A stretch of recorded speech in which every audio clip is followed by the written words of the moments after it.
Good morning students, this is Neha, your faculty. Today we will be starting with a new chapter of geography and the name of the chapter is Atmosphere. Now, before getting started with the lesson, I want to ask you a question. What is atmosphere? Students, atmosphere is a thin layer of gases, dust particles and water vapor surrounding the earth.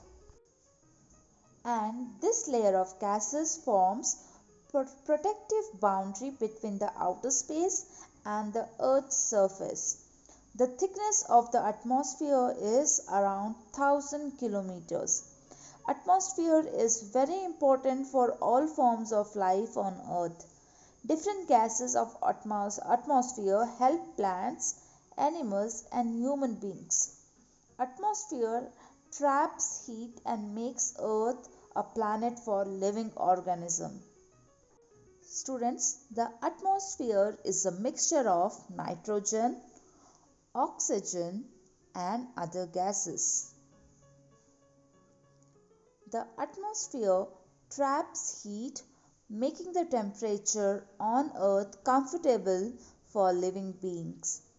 The oxygen within our atmosphere is essential for life. Students, the atmosphere is divided into 5 important layers on the basis of its characteristic features, and those are troposphere. Troposphere is the lowest layer of the atmosphere. It extends up to 18 kilometers at the equator and 8 kilometers near the poles. This layer has all the atmospheric elements such as temperature, pressure, wind, clouds, rainfall and many more. The second one is stratosphere. Students, it is a second layer of the atmosphere. This layer extends up to 50 kilometers from the surface. It lies between troposphere and mesosphere. It is the layer, in this layer ozone is the most important gas which absorbs ultraviolet rays of the sun and protect all forms of life on earth. The third one is mesosphere. It is the third layer in earth's atmosphere. It extends up to 80 km from the surface and lies above atmosphere. In this layer, temperature decreases with the increase in altitude. As we go high, the temperature decreases. This layer has the coldest temperature in the atmosphere. And the fourth one is thermosphere. Students, it is the layer next to mesosphere. In this layer, temperature rises drastically, okay? The temperature increases very fastly. It is also called ionosphere as the gases atoms are ionized due to very high temperature. The ions found in this layer helps in reflecting radio waves. And the fifth one is exosphere.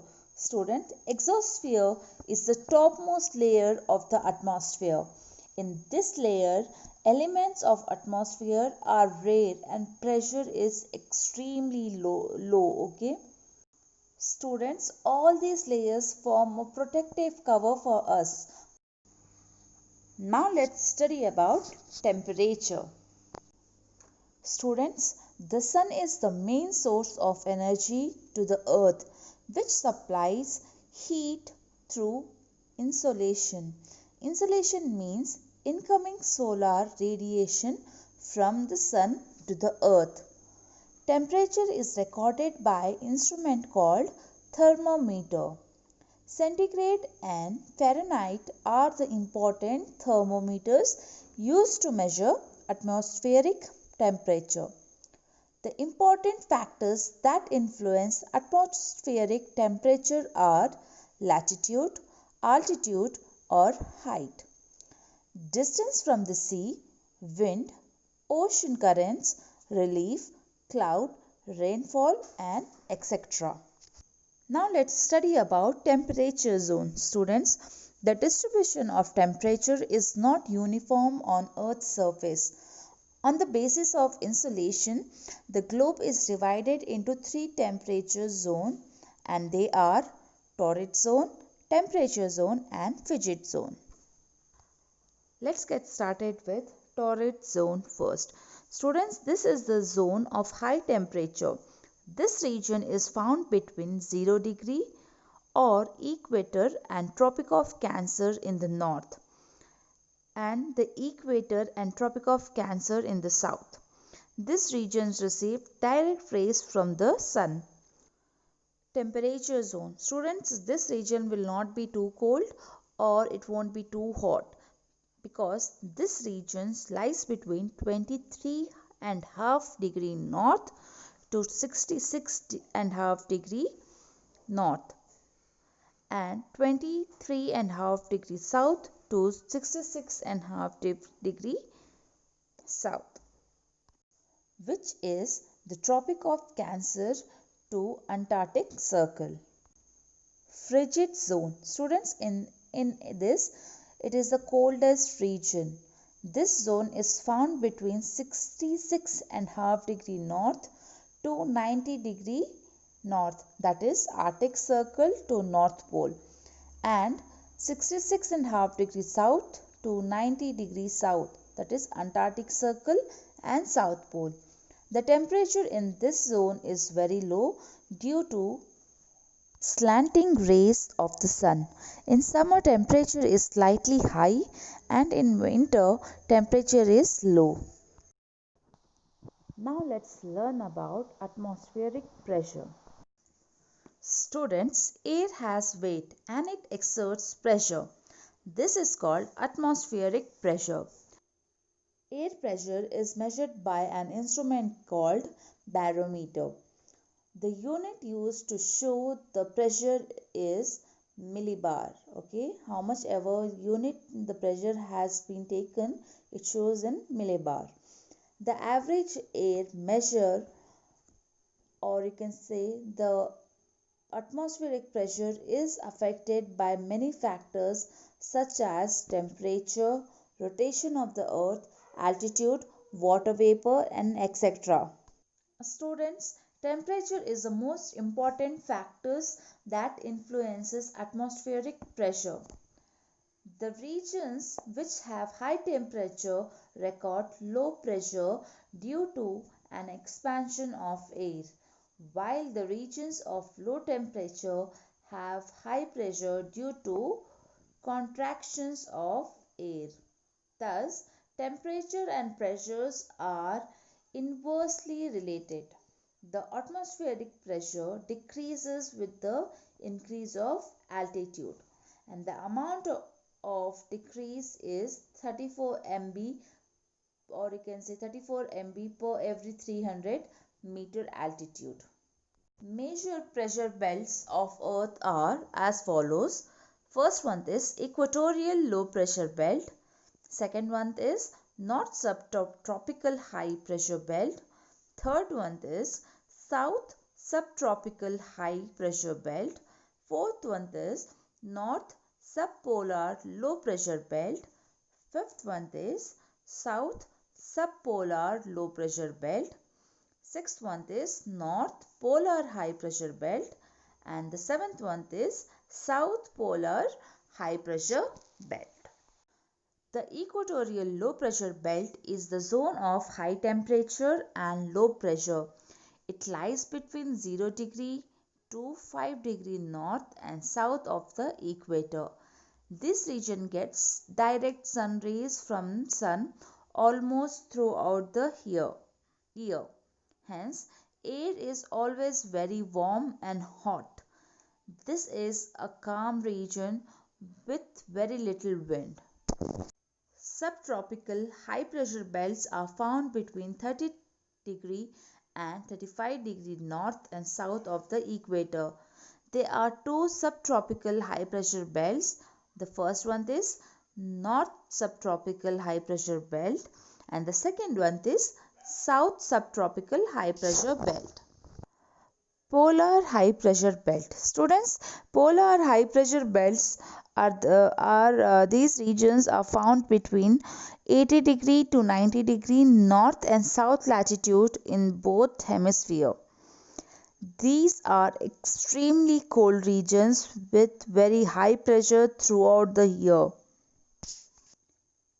Isobars. Students, these are imaginary lines drawn on the map or globe connecting places or having the same pressure. Now let's study about types of winds. Students, winds are classified into four major types, and they are planetary winds, local winds, and seasonal winds. Planetary winds. Students, planetary winds are also called as permanent winds or prevailing winds or irregular winds, which blow more or less in the same direction throughout the year. These winds play a major role in climate change, desert formation, guide navigation routes, and many more. Kids, there are three types of planetary winds. Those are trade winds, anti-trade winds, and polar winds. And these winds blow all around the year. Planetary winds. Students, planetary winds are also called permanent winds or prevailing winds, or you can also say regular winds, which blow more or less in same direction throughout the year. These winds play a major role in climate change, desert formation, guide navigation routes, and many more. There are three types of planetary winds: trade winds, anti-trade winds, and polar winds. Let me tell you about trade winds first. Students, these winds blow from subtropical high pressure belts to equatorial low pressure regions. The trade winds in northern hemisphere blow from northeast to southwest direction, and in southern hemisphere they blow from southeast to northwest direction. Anti-trade winds. Students, this wind blow from subtropical high pressure belts to subpolar low pressure belts. Polar winds. Students, these winds blow from polar high pressure belts to subpolar low pressure belts. They blow from northeast to southwest in the northern hemisphere and southeast to northwest in southern hemisphere. These are cold, dry winds blowing from polar ice caps. Now let's study about local winds. Students, periodic winds are the result of variation in local temperature, pressure, humidity which in turn are attributed to the formation of air currents crossing mountain ranges, valleys and other relief barriers. The important periodic and local winds are land breeze, sea breeze, mountain breeze, valley breeze, and other few winds are low. Seasonal winds. Students, seasonal winds are also periodic winds. These winds change their direction periodically or seasonally. The monsoon winds of India are typical periodic winds. In India, southwest monsoon winds blow from southwest to northeast direction during June to September, and northeast monsoon winds blow from northeast to southwest direction from late September to middle of December. Now let's study about humidity. Kids, humidity is the amount of water vapor or moisture present in the air. Humidity is measured by using instrument called hygrometer. Types of humidity is expressed in different ways. Important among them are absolute humidity, relative humidity, and specific humidity.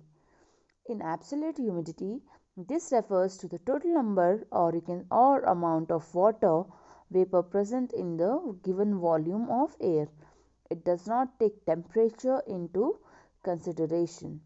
In relative humidity, Relative humidity is the ratio between the actual amount of water vapor present in the air and the amount of water vapor the air can hold at the temperature. It is expressed in percentage. You can see the formula on the screen of relative humidity. It's calculated by the actual amount of water vapor in the air divided by the maximum amount of water vapor the air can hold, and it will be multiplied by 100. Now let's study about types of clouds. Students, clouds are classified on the basis of their shapes and heights at which they occur. The important types of cloud are stratus, the cumulus, the cirrus, and the nimbus cloud. Stratus. Stratus clouds are usually low clouds occurring at less than 2 kilometers of height. They appear as a thin sheet or layer of large extent. Stratus clouds are associated with fair weather. Cumulus clouds. Cumulus clouds are cauliflower shaped clouds of great vertical extent. The base of cumulus clouds is nearly horizontal, while the top has been domed shape appearance. These are popularly called wool packs. Cumulus clouds are rain-bearing clouds. And the cirrus clouds are the highest clouds in the atmosphere. These resemble curls of hair which have a feathery or fibrous appearance. They indicate fair weather and often given a brilliant sunset. They look like patches of cotton fibers floating in the air. Their popular name is mare's tail or witch's broom. Nimbus. Students, nimbus clouds are rain clouds which occur at low levels. These clouds have the shape of stratus or cumulus. They are dark gray or black in appearance. They cause heavy rainfall or snowfall.